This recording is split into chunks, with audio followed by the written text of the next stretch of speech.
Hey, good morning. Welcome to Hobby Evolution episode. We at 1227. Happy Tuesday.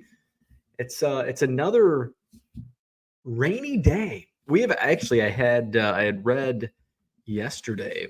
This is the third highest rainfall total to date, year to date that Madison has seen historically. And last year was like we were in extreme drought a year ago.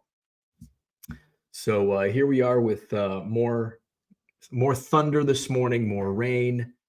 Although we did kind of need it. We did go about a week without rain, which is a long time in like July because your lawn can dry out pretty quick.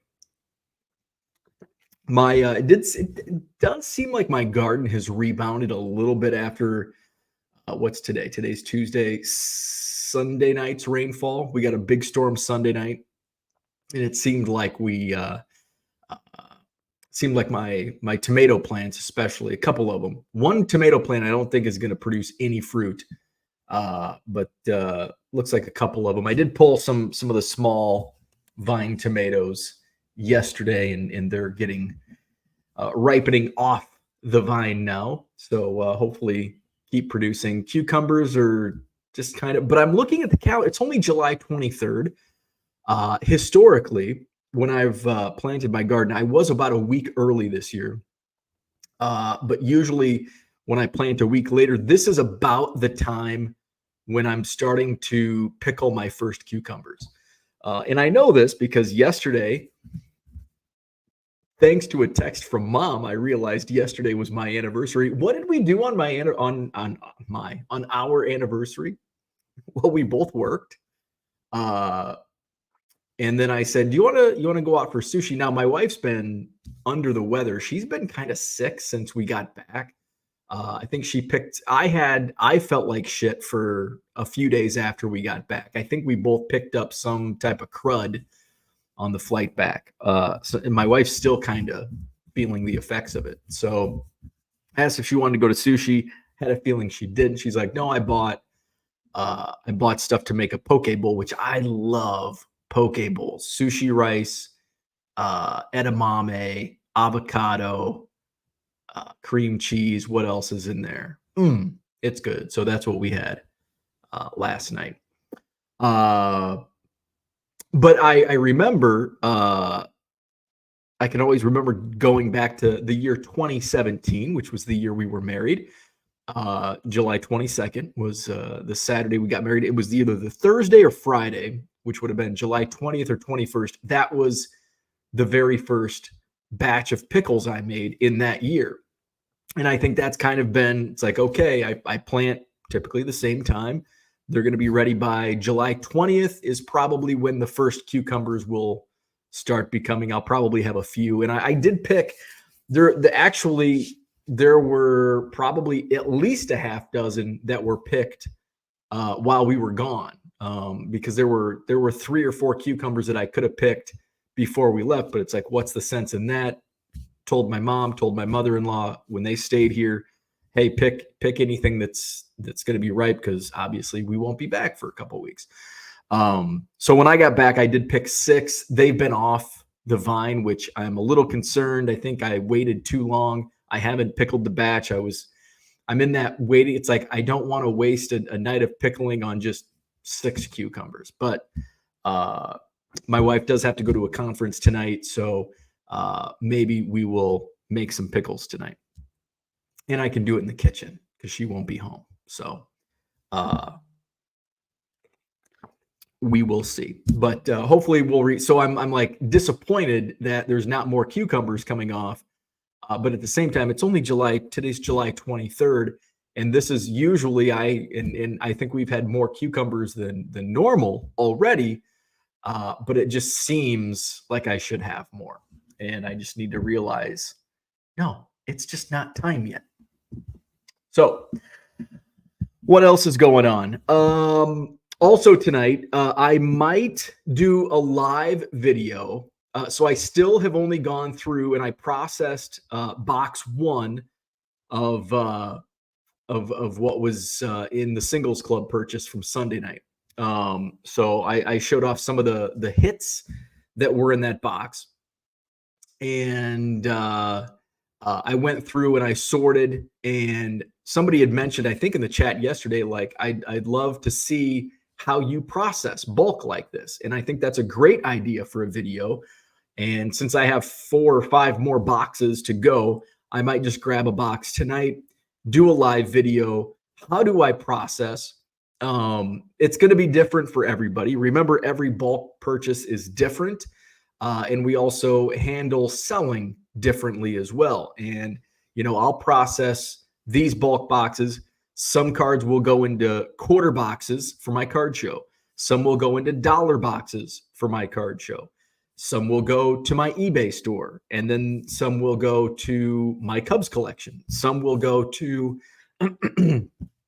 what's the one I'm missing? Some will go to, there's going to be some that'll go into the refractor box that I make. And I'm missing one other. The Aaron Rodgers and LeBron James, those types, the players that I sell to one of my customers. I'll see him in Janesville in a couple of weeks. That'll be my next show, Sunday, August 11th, Janesville, Wisconsin. So I'm working on putting quarter boxes and dollar boxes together for that show. So those are kind of the ways that I sort things. That gives you a little idea, but maybe we'll put it into practice and I'll show you, okay, here's how I process this box when I buy in bulk. I did add a whole bunch of stuff from my eBay store. Added over 600 more singles, which is something I want to talk about today because I'm learning more and more. Kendall said that was his video idea. There you go. Kendall influenced me. Over 600 70s cards listed to my eBay store yesterday, 99centcards.com. A lot of set builders, a lot of vintage buyers have been bundling, and you can save 25% when you do so. Buy 7 or more items at regular price. You'll save that 25% off at checkout. Check out 99centcards.com. Link also in the description. Added over 600 70s cards. Also added some lots. I went through a random box. There was about 30 Kyle Tucker Topps Finest rookie cards. Just decided to lot those up. And I think a finest insert rookie of Kyle Tucker, a smaller lot of that. Drew Gilbert first Bowmans. So listed a few lots. I think I listed a couple other things. I had a random box that was in my garage that I don't know where it came from. I don't know if it was from the Goodwill pallet. I don't know if it was from the bulk buy from Steve a few weeks ago or a month ago. I'm not sure where it came from, but there were some Goodwin Champions cards in there. So based on the political news, I decided to list a couple of those cards. What else was there? Was a Dan Vogelbach Mother's Day pink of 50 in that box. There's some like random good stuff that I found in this just random box that I don't know which purchase it came from. So check out all that stuff at 99centcards.com. And today, lessons learned. I'm learning a lot about 70s sports cards. Now, mostly when it comes to football and basketball, because I really didn't know much about football and basketball vintage. Sure, I know Terry Bradshaw and Joe Namath and O.J. Simpson. I kind of have an idea just over the course of finding 70s cards and just kind of identifying rookie cards. I knew a little bit, but I didn't know a lot. And some lessons were learned the hard way, and some I was able to realize. So we're going to talk about that today, lessons learned. And I talked a little bit about that recently about, when I'm listing these $2 cards, if I list a $5 or a $10 card, it doesn't really bother me because I'm moving. It's liquid. I've got 8 cents into the card, so I'm still making a decent profit on a per card basis. But if I let a $50 card go for $2 or a $25, $30, $40 card, then it's like, ooh. those are the ones, and usually even if it's a $5 or a $10 card, Ray Guy rookie, that's one. It's like, okay, it's like $750 probably. If I listed another one, I would list it for $750. So we learn, and the next time I find a 1974 Topps Ray Guy, I know not to list it for $2. So we learn these lessons, and sometimes, but if I list it for $750, I may not sell it for a month. But if I list it for $2, I might sell it in 10 minutes. So sometimes you gotta weigh those as well. And you kind of pick these things up, and you just have to remember these. So in the future, I know. So, and and I tell everybody, I'm gonna leave you on a tease. We're gonna get to the chat. But I probably listed $500 worth of cards, and somebody bought them for $25. So I'll tell you what that was. And that was the hard lesson that I learned. It's like, ooh, that was the one where it was like, that hurt. That one hurt. Listing a few $10 cards for $2 doesn't hurt. But when you list those higher end cards at $2 a pop, ooh, that stings a little bit. But I was able to catch a few before it was too late. Let's go to the chat. Brian's in the house. Good morning. Victor is here. Good morning. Go Cubs. Did we get the win? Did the Cubs play last night? Cubs played last night. Did they win? I don't even see. I haven't been really following much lately. I think they lost last night. Cubs. The Cubs are, what are they going to do? Because you look at the wild card standings. Cubs are now 49-53. They're only 3.5 games out of a wild card spot. However, there's 1, 2, 3 teams ahead of them, along with the 3 teams that have that are holding a wild card spot currently in the National League. Atlanta Braves hold the wild card 1. St. Louis Cardinals hold wild card 2, and Mark's New York Mets.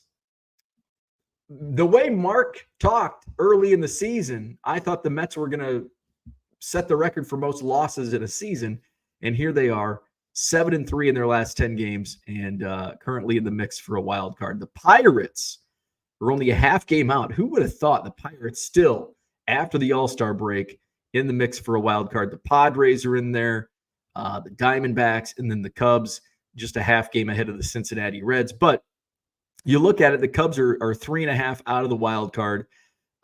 Cincinnati and San Francisco only 4 games out. Washington 4.5 games out. So there's a big cluster, and it's like, what do these teams do?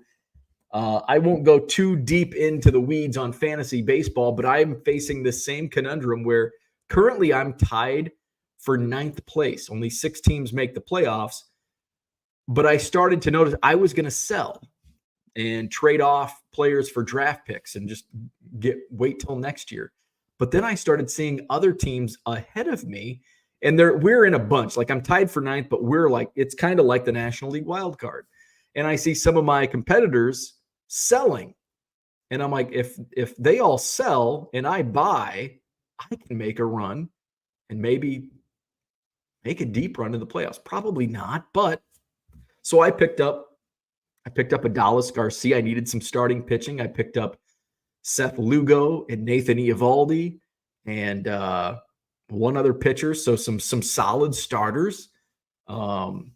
So I decided to not wave the white flag, and I saw what my competition was doing. It's like, if everybody's selling, I've got a chance to make a run here. And even though I'm toward the bottom of the standings, and I had a great day. My team played great yesterday and almost pulled out. I was way down in last week's matchup, and I stormed back and almost pulled out a win. I was like 1 save shy of turning it into a tie, but I did end up losing. But anyway, that's enough fantasy baseball talk. Christian's in the house. Good morning. Steve is here. What's happening? Mark is in the house. There he goes. He says it's a crappy day in New Jersey as well. Tracy, good morning. He says, Bobby Witt is on fire. That's good. That's good. We want Bobby Witt to be on fire because I've got some Bobby Witt right here that I didn't get listed yet. So maybe I'll list some more. I've got stars of the MLB. I've got some Team USA. I've got one of those. That's a rookie. I should get that listed. I think I have two of them. I do. So I'll get those listed on eBay and then Inception. So I've had those. I've been waiting because I know he's had a pretty good year. So I'll have to get those listed today. George is in the house. Good morning. Good evening to you. He says he pickled 2 pounds of jalapenos last night. Nice. I'll never forget. We're coming off 4th of July. Well, actually, we're like almost 3 weeks past it, 2 weeks past it, whatever. It's the math on that. 17, 2.5 weeks. I'll never forget. Dateline, Macomb, Illinois. This would have been probably 2011. No. 2013, maybe. 2012, 2013, 4th of July. We had a 4th of July party, and we, a group of my friends, we decided to make these like big old fancy burger, not fancy, but big old like burger, not just a standard burger, but we wanted to play around with recipes. And my buddy Neil decided to make what he called Freedom Burgers. Now, Freedom Burgers was like 6 strips of bacon over the burger, and he put like 4 of these burgers on the grill. So there's like 24 strips of bacon on a grill. Now, what happens when you don't put anything under to collect the grease and the grease goes straight into the flames of a grill? You get a grease fire. And what happens when you have 24 strips of bacon on a grill with all of the grease from 24 strips of bacon dripping onto an open flame? You get a big fire. Billowing black smoke. It was quite the sight to see. Once we got that taken care of, I put my recipe. It is black outside. Holy shit. It looks like the Wizard of Oz. We're not in Kansas anymore. Wow, it is dark. I don't think there's any like severe weather warnings. Anyway, I'm like looking at it. Looks like it's midnight outside. Now you can hear, and the thunder rolls, boom, boom, boom. And the lightning strikes.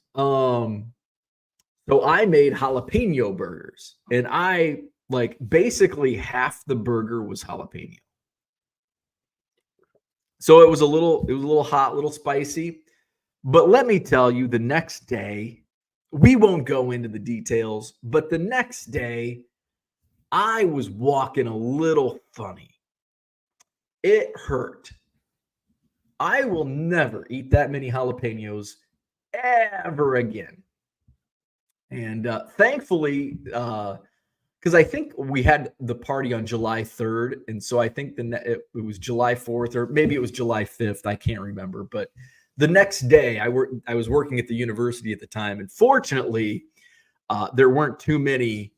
And now it's raining hard. There weren't too many people in the offices because it's summer in college athletics, not much going on, and B, it's a holiday. So fortunately, I think I was the only one that had to deal with the stank of jalapeno burgers. Peter's in the house. Good morning.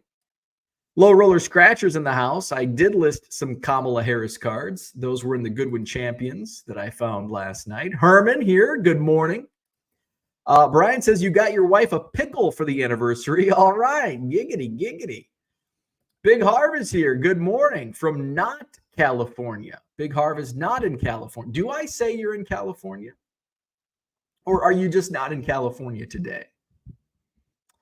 Let's see. Big Harv says, able to make a live, finally.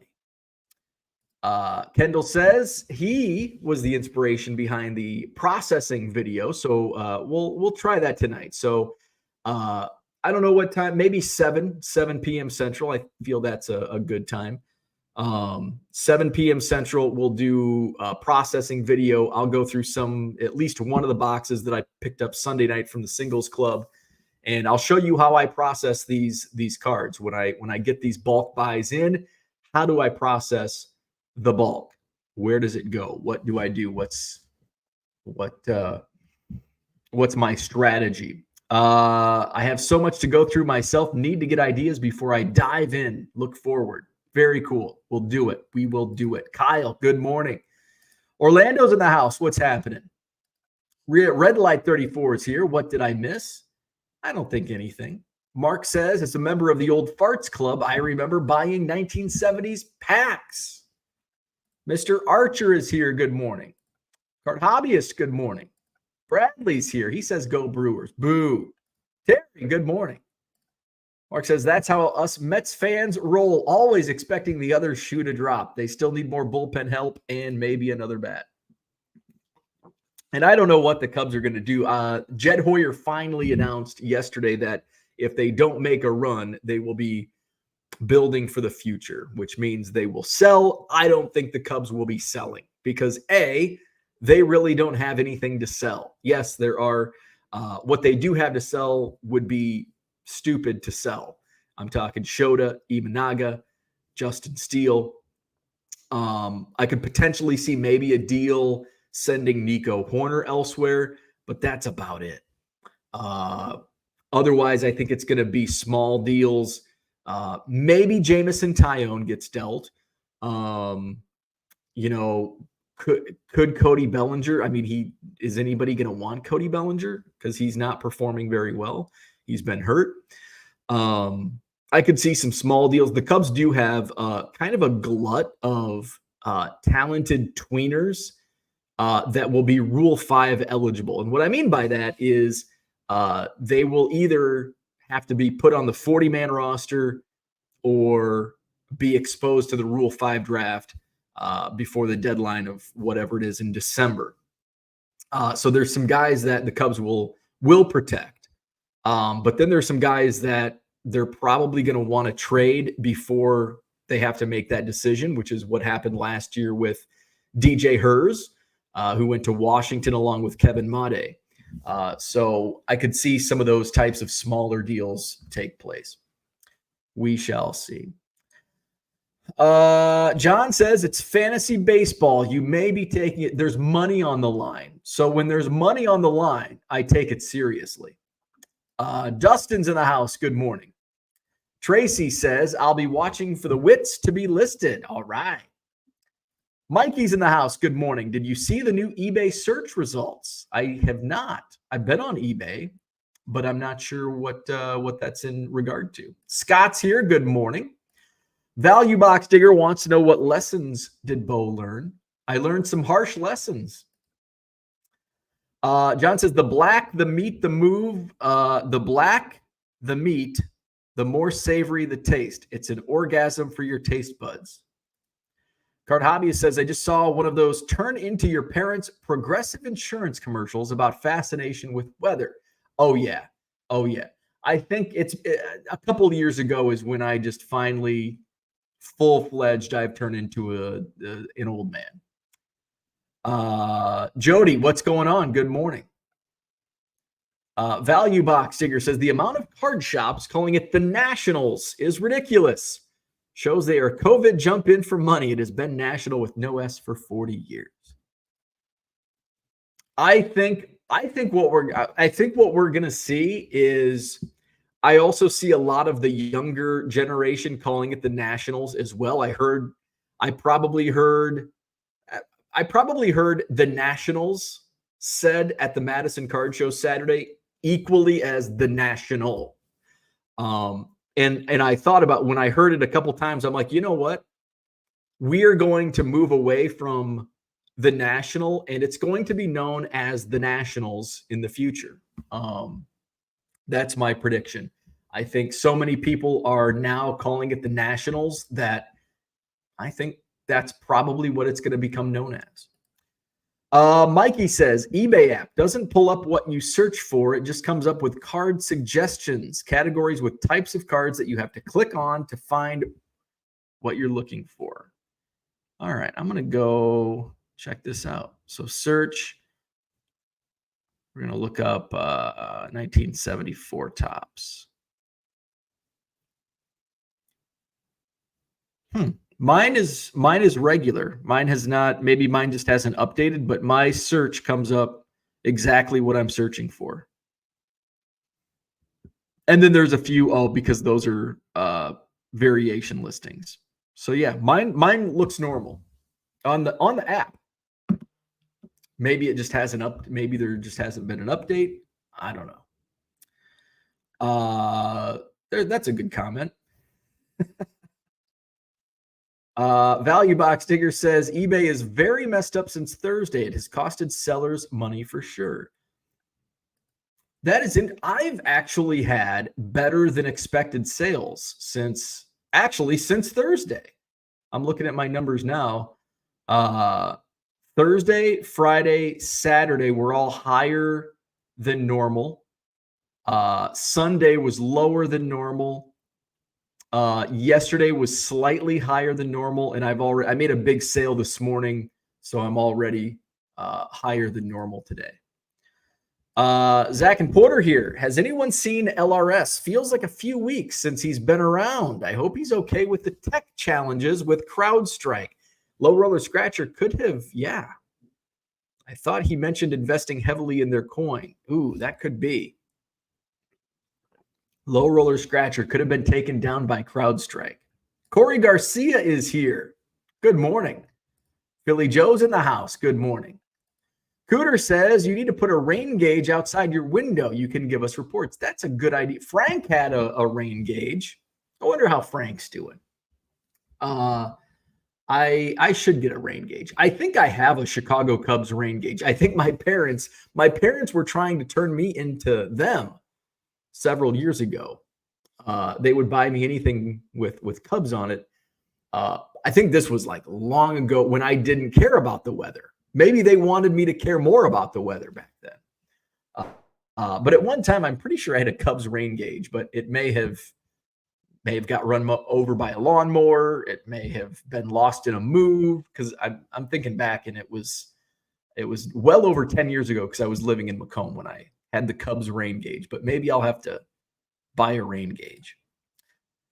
George says I put blackberry jam on my burger. You know, I had at the Sheraton Hotel on John Nolan Drive after the Madison Card Show, my monthly burger after the show. I had the bacon onion jam burger, which I'm pretty sure I've had before, but damn, it was good. And maybe it's because although I had a couple burgers in Switzerland when we were gone, it's not like I've been depriving myself of burger, but it was damn good. Jam on a burger is phenomenal. But not like, you can't just put like generic raspberry jelly on it. Like, it's got to be a good jam. It's kind of like mayo and French fries. You could just dip it in Hellmann's, but the better the mayo, the better the taste. Them kids are dumb. Do you go to the Walmarts or the State Fair? A lot of people go to the Walmarts. Where I grew up, the Walmarts was plural.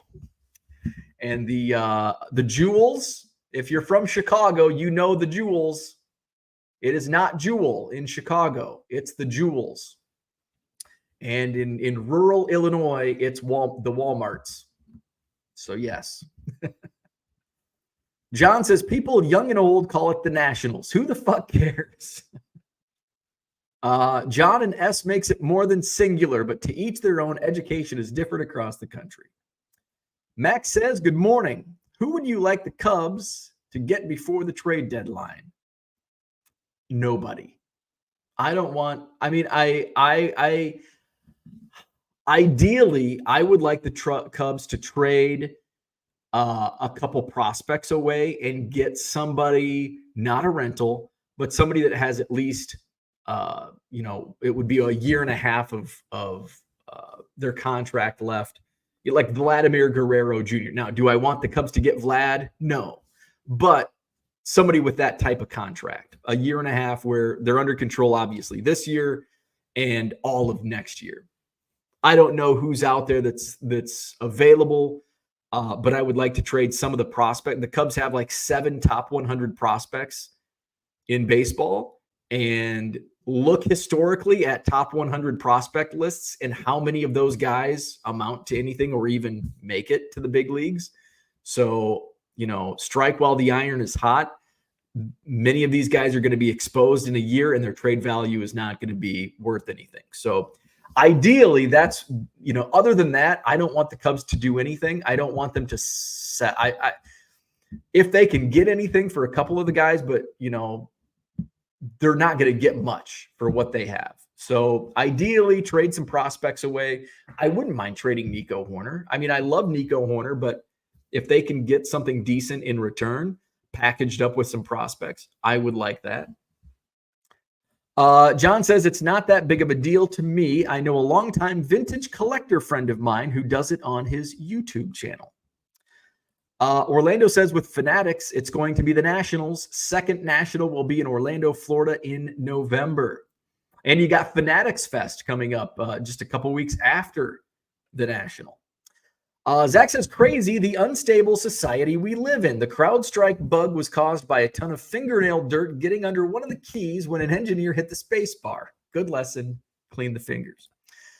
Incidentally, the term Nationals is way overused. People slap it on baseball, softball, and dance events like it's some sort of meaning.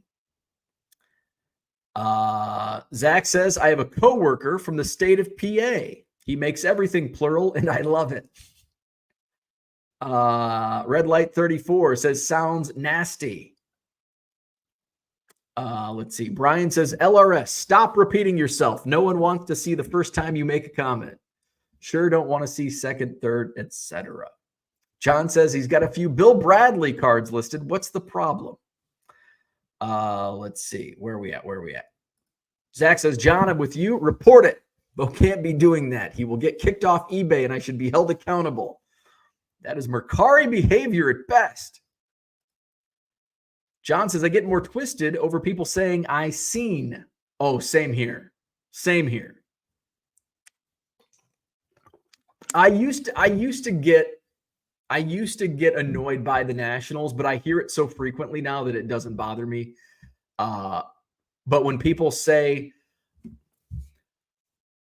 I seen, that's a trigger.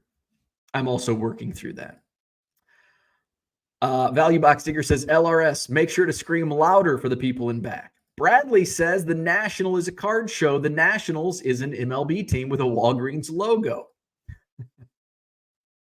Let's see. Card Hobbyist says, grammar and spelling is not the same as semantics. If the correct message is conveyed, then the communication was successful. There you go. I like that. John went to a Nationals game on Sunday. I was amazed that I knew so many player names only from people prospecting them and then dumping their cards. Let's see. George says, what about I done seen it? I seen it. I seen some sweet vintage basketball over at that table. 1990 hoops. There you go. That sweet 90s vintage. John says, yes, because making you a moderator is what the world is craving right now. So I learned some lessons, more than just pluralizing singular terms. One lesson I learned, and I actually learned 2 lessons on the same card, 1972 Topps football.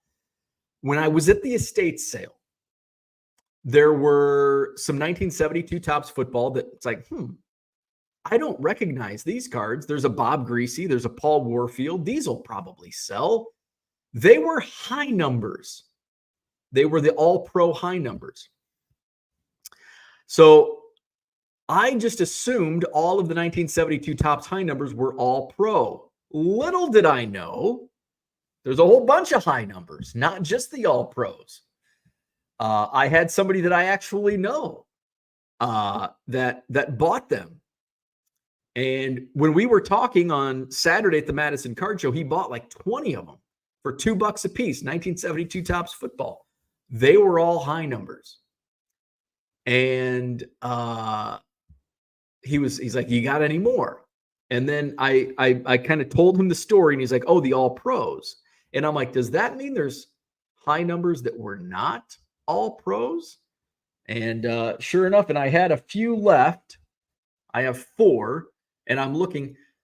Miller Farr, Milt Morin, Earl Morrall, John Nyland. So I sold about 20 for $2 a pop, and they're probably in the $25 to $50 range each, I would say. So that's a hard lesson to learn. Now, here's the thing where John says you should consult people who know about this shit. Now, I'm stubborn, and 99% of these cards are basically $2 cards. There's the 1%ers, those 72 Topps football, and there's a few others that I didn't know about. Rayfield Wright. Ooh, Rayfield Wright was a $300 card. Let me see. Oh boy, John's gonna make. I didn't want to go back and look to see what I sold, but now Rayfield Wright. Let's see if I sold a Rayfield Wright. Rayfield Wright. Come on, my fat finger's getting the best of me. I've got some 74s. Let's see. Let's go to my sold listings. Oh no. I did not have the Rayfield Wright. Whew. All right. So I did not sell a Rayfield Wright rookie for $2. The Joe Namath wasn't in there as well, which leads me to believe that somebody, like the whole sets of all these cards were there. There were like 8 other people pulling cards. So I'm sure the Joe Namath, the Rayfield Wright, I'm sure other people that were in there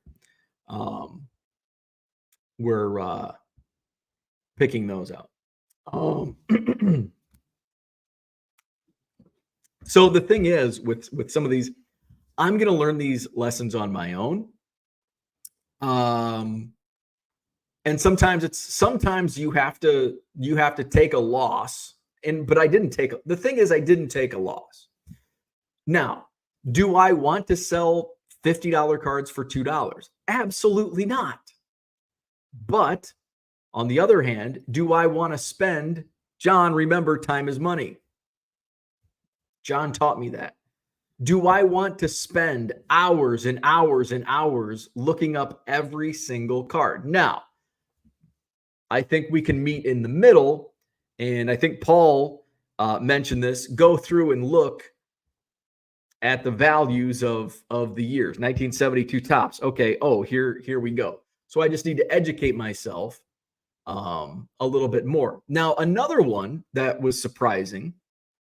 Yesterday, I listed a 1974 Topps Dan Goich and listed it for $2, just like all the other 70 singles.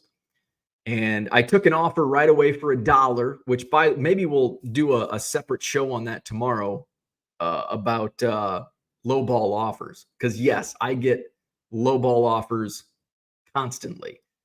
80%, maybe more than 80% of my offers on a daily basis are low ball offers. I get $1 offer on the Dan Goich. It's a $10 card. So I'm like, why is Dan Goich? There's no high numbers in 1974 Topps. Why is Dan Goich selling for this much? And I asked some friends, and they said apparently he was hoarding, and he passed away a few years ago, but he was hoarding his card back in the day, and so there was such higher demand. So there you go. 1974 Topps Dan Goich.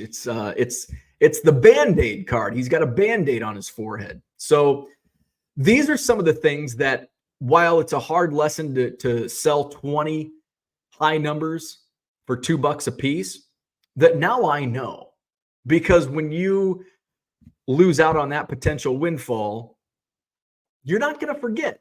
And I'm not going to forget that 1972 high numbers are what? Numbers 264 to and on up, whatever it is. I think it starts at 264. I know 71 and 72. I know what to look for on those high numbers. So those are some of the things I'm learning which rookie cards, and there's some that as I go through and I'm pulling cards. Do I have, I've still got 1,074 Topps football, or actually no, these are 75s. So I know some of the things to look out for. I think Drew Pearson, has a rookie in 75. I got some lowball offers on him, sold at full price, $15.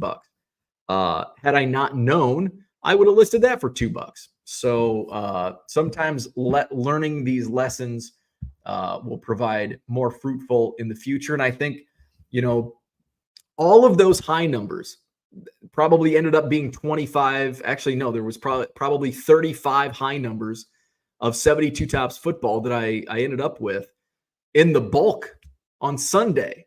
So everybody that was there Friday morning and throughout Friday, throughout Saturday, passed on all those 72 Topps high numbers. And then I was able to get them. And unfortunately, 20 of them I let slip through the cracks and sold it at $2 a piece.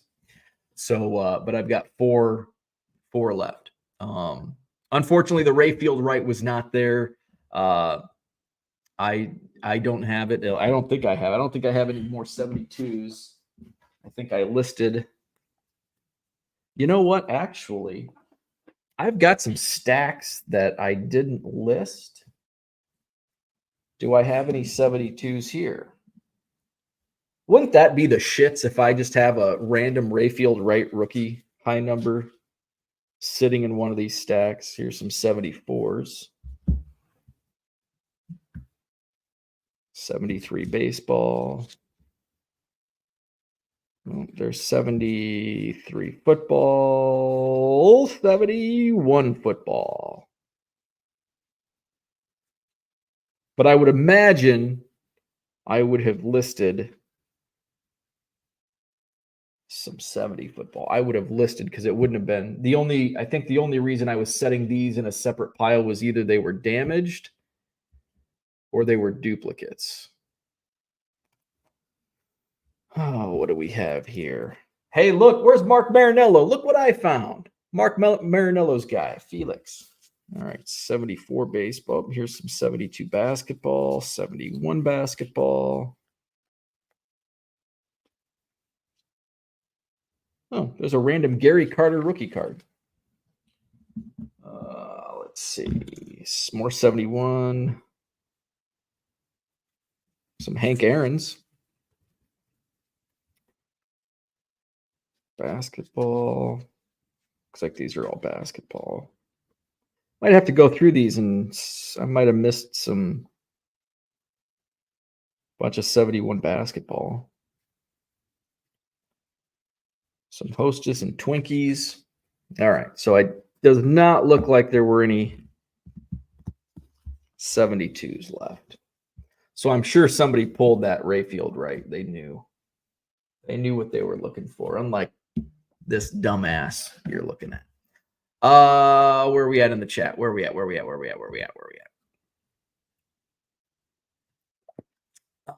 Let's see. Where are we at? Philly Joe says you guys are a hoot.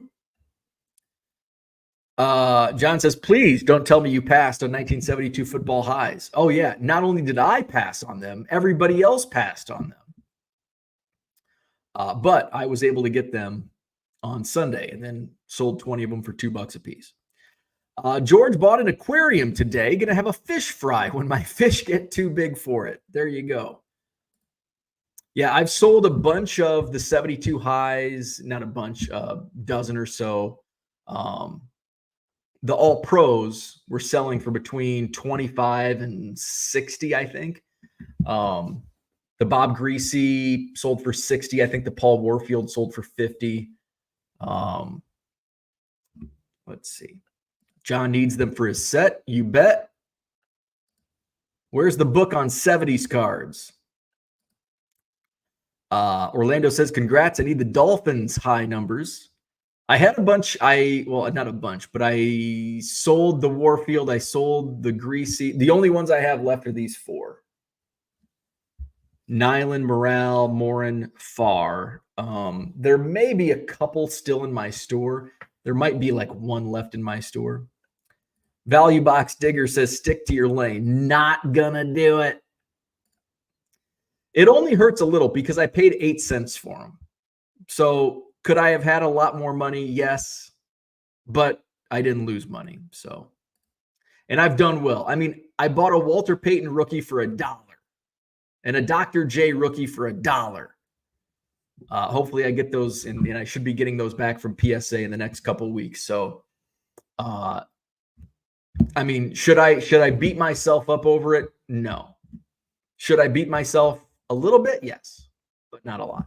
Cooter says, dude, that's the only reason to buy a Beckett, so you can see where the high number series begin. I actually thought about that. I actually, maybe I'll run to Barnes & Noble and get a football Beckett just to have one on. Actually, you know what? I probably have one in my card room. I'm sure I have an older one. Like the card numbers and the numbers may have changed, but I should just grab an old football Beckett. Jesus, I'm an idiot. How many times am I going to say that? I don't have to go out and buy a $12 Beckett magazine. I can just go grab a 2005 issue that I have in the back. Mark says, right on, John. I completed my 72 set at the East Coast National, paying $25 a pop. If you only knew someone who specialized in 70s cards. Is it Low Roller Scratcher? Is he the guy I should be asking?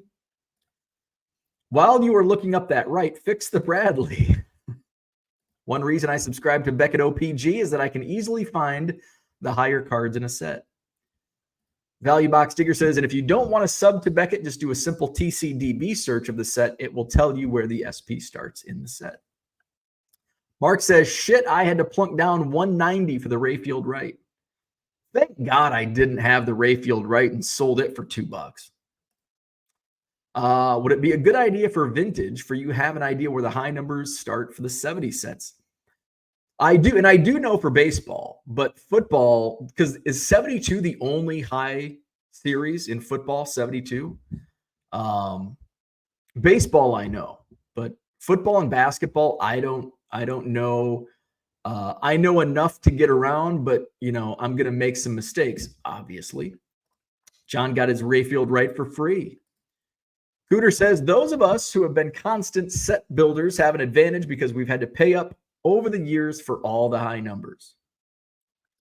Some buyers educate you as 20 folks immediately. Yes. And that's, something that kind of goes in line with a topic that was in the Hobby Evolution Facebook group yesterday. By the way, if you're not in the Facebook group, great conversation. Check it out. Type in Hobby Evolution on Facebook. Join the group. Talking about low ball offers, I think John actually has a template about his offers, and it kind of explains why he does what he does, which is the exact same thing I do. And I get a ton of low ball offers, and a lot of times those low ball offers signal to me I have underpriced a card. If I get $1 offer on a $2 card within 5 minutes, that raises some red flags. That happened on the 1974 Dan Goich, $10 card. But I didn't get to it fast enough. Somebody else bought it at full price. All $2. Was it Drew Pearson? It might have been the Drew Pearson rookie card. I didn't realize it was a Drew Pearson rookie card. It was listed for $2. I had some offers. I might have listed it for $250 because I've heard of Drew Pearson. Good old Dallas Cowboy. Figure there's a good market for him. Listed for $250, and I get 3 offers for $2 right away. Oh, it's a $15 card. Decline all offers, relist at $15, and it sells at full price. So I'm kind of happy there's low ball offers because it signals to me that, I've underpriced a card. So having offers open actually helps me identify cards that are mispriced. Decline, reprice, sell. Orlando says you got the high number set free. John says the 1972 football highs are legendary. You'd have to go back to the early 50s to find a more difficult high series to find. I did read, I don't think I have it open, but I did read up on that set. Sports Collector Daily did an article about 10 years ago on it, and how difficult it was to find. And Larry Fritsch cards basically had all of was it the third series? I think it was the third series in 72 football. Zach says, Bo actually following up on a topic the day after he says he may do a show on that tomorrow is less likely than finding a Peyton rookie for $1 at an estate sale, but it happened. So you never know. Toughest high number set ever, says Orlando. John says, I cannot remember a time in the hobby when I was more excited than holding that 500 count box of 72 highs. Wow. Even more than the Gowdy set and all the Ruths and Gehrigs. I've never seen that many highs in one place at one time. The mother load. Zach says, Bo, it takes a minute to go to TCDB to see the set overview, the errors, and where the SPs start. You can do it. Mark says, 1976 Hostess. One of my favorites besides the regular 76 Topps issue. Nick says, would you say the find you had would have been less probable in a larger city? Probably. That's hard to say. Because it was in Baraboo, Wisconsin. So, if it were in Madison, it probably would have been, there would have been more people looking, because I think most of the people that were there were local to Baraboo. I was probably the furthest out, all the way 45 minutes away in Madison. So had it been in Madison or Milwaukee, probably would have had more competition for it. Would the stuff have been there? Sure. Would there have been more competition? Absolutely. Instead of 8 people, there would have been 80 people lined up trying to get to those cards. John says, both thankful he only has to pay taxes on $2 instead of $30. There you go. See, it's a little tax advantage. Johnny M says, good morning. Maybe we should start a GoFundMe. There you go. Please do. I lost on the 72 high numbers. Bo has boxes and boxes of old Beckett's and would have 70s. Exactly. I need to go and find a football. I don't have too many football Beckett's, but I have them. Mikey says, I have no idea about the high numbers either. See, now we're learning. John says, so let me say, what is a hobby secret? Fritsch bought most of the 1972 high number cases when Topps was going to trash them. There may be a disproportionate amount of them in Wisconsin. That's what I was reading on. Actually, if you Google 1972 Topps football high numbers, it's one of the first articles that pops up. Sports Collectors Digest. Here we go. Wrong screen. Let's share it. And Steven's point is where Larry Fritsch cards is not too far from Baraboo, maybe an hour and a half, maybe an hour. Let's take that down. So where am I at? It was the third series. And I saw that Joe Namath, and I'm like, ooh, I don't remember having that Joe Namath, because that would have been a card. A Joe Namath, I would have pulled regardless if I knew it was a high or not. So there's the Paul Warfield. I did have that. Said only in Milwaukee and a few other areas did Topps test market the 1972 third series of cards.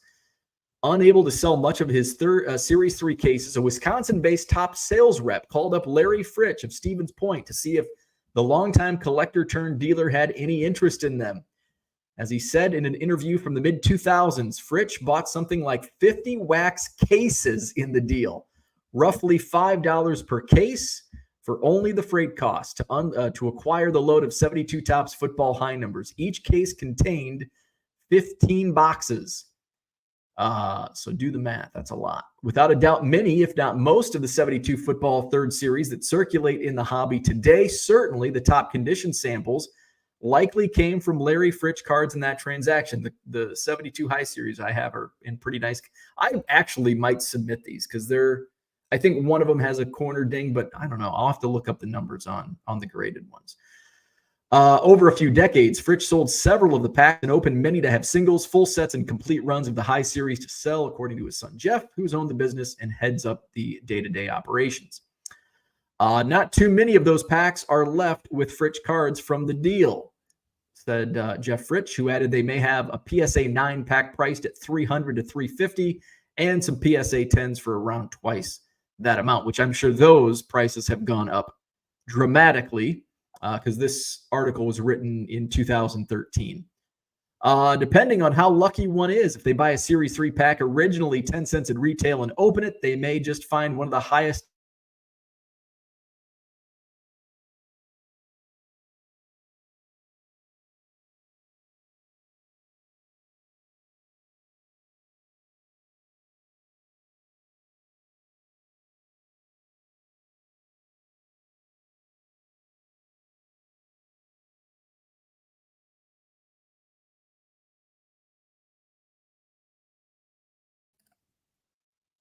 There we go.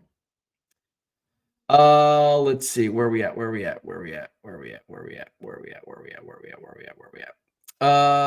Brian found a stack of 67 baseball high numbers. Holy smokes. People paying $100 to $250 for common. Sells fast. Yeah, they are liquid. Those 72s you just showed us sold in your store last night. They did. And I actually canceled the sale. This is, I don't do this, but I listed those and tried to take them down immediately. Somebody had got them within a minute of them going to eBay. So I canceled the order. They didn't have any, they weren't upset. So I did cancel those sales. So that's not something I normally do, if ever. But in this instance, I noticed the mistake immediately and canceled the sales. I mean, they sold like as soon as I hit the upload button and realized, oh shit, and canceled. They moved away from staggered series releases in 1973. They released 1973 series all at one time. As much as we're making you feel bad, a vast majority of the hobby isn't aware of the 72 high number legend. Always look for 61, 66, and 67 baseball high numbers. Those were the toughest I encountered. Mark says there's a criminal selling a piece of shit Dan Goich for $65. John says low ball offerers are greedy and then screw it up for themselves. That's humans. Yeah, it's like you could have had this $20 card for $2, but you wanted it for $1. You wanted it at 10% of comps, or you wanted it at, you could have got it at 10% of comps, but you wanted 5% of comps. Zach says Bo shouldn't feel any worse considering he bought these cards from someone who also didn't know the value of what they had. That's a good point. Nobody in this chain, the owner, the owner's family, and the company they hired to run the sale, none of them knew anything about these cards. Brian says, I look at PSA price guide when listing commons from a certain year, helps to identify rarities fast. That's probably the best way to do it. I never thought of that. John just released 1976 Hostess basement tapes minutes ago. John released his, I think it was the Wonder Bread, and like almost immediately after I watched that video, I had like 3 or 4 of the Wonder Bread singles sell in my eBay store. I credit the influencer producing the basement tapes videos on the Wonder Bread series. I thought paying $20 for the 1966 Grant Jackson high number short print was obscene. It became a $150 card almost overnight. Mark will be tuning in. John says, if you see a husky redheaded dude in Baraboo, then he's a good friend of mine. I can't imagine there's too many redhead dudes in Baraboo.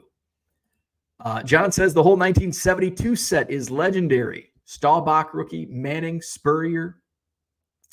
A lot of the 72s, the Spurrier, the Rayfield Wright were not there. The Staubach rookie was not there. There was one other guy that was digging with me, and he was more well-versed on 70s football and basketball than I was. So I'm sure he got some of those. John says, mine came from Fritsch. They are immaculate. Mark has a 72 high number wax pack at a display. Been tempted to crack that baby. Zach says, John, if clown wigs count, then there will be a lot of redheads in the Boo. Did he work for the circus? Value Box Digger says, I'm going to have to go back and find the Hobby Evolution Stick to Your Lane and piece together the people telling Bo to go vintage and him refusing and clip it to this. Grinding for good. Good morning. Zach says, major employer in Baraboo. Not surprised. Nick says, I guess people have some crazy alerts. Yes. In fact, I should have realized when I made the first sale, because those sold immediately. 72 high numbers. I think people have crazy alerts on. Star Basketball is another one. 80 Star Basketball. John says, my grandfather's brother's 1920 census info lists him as a Baraboo resident, an electrician for the circus.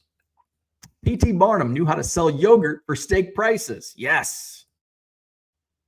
John, I bought the packet of show in Manhattan for $50 back in 1990. Who knew? Kyle says, as a buyer, I throw out lowball offers on cards that have been in my watch list for 6 months. So there you go. Hey, we're at an hour in. Thank you for tuning in. Hit the like button if you haven't already. Subscribe to the channel. Visit my eBay store, 99centcards.com. Buy 7 or more cards at regular price. You'll save 25% off at checkout. Brian says, I don't mind lowball offers, but decline so fast when I counter close to the price and they come back $5 more. Lowball, if there's a lot of my cards are $2 when I'm listing these 70s cards, $2, and I get somebody wanting to buy one card for $1, I ignore it. I don't decline it. I don't counter. I ignore. A lot of times they'll move. These have been so liquid. Now I've got thousands listed. I'm not selling hundreds. I'm selling dozens a day. If not over, I might have sold over 100 yesterday. But I just ignore them. And if they're reasonable offers, Doug Collins rookie, that's another one where I was taking dollar offers. Doug Collins, I think I had it listed for $250. I took 2 or 3 lowball offers and realized, oh, it's a Doug Collins rookie card. And I relisted it for $12.50. First one sold for $12.50. This one I listed for $12.50. I had an offer last night of $9, and I'm like, that's a reasonable offer, and I accepted that offer. Brian says, Bo's store, overpriced junk wax and vintage. There you go. You can buy a 91 Fleer Jose Canseco for the same price as a 1972 Topps football high number. How about that? You can buy steak at yogurt prices, and you can buy yogurt at steak prices. You never know what you're going to get inside 99centcards.com. Hit the like button, subscribe to the channel. We'll do this again tomorrow morning, 7 a.m. Central. Have a great day. We'll see you Wednesday.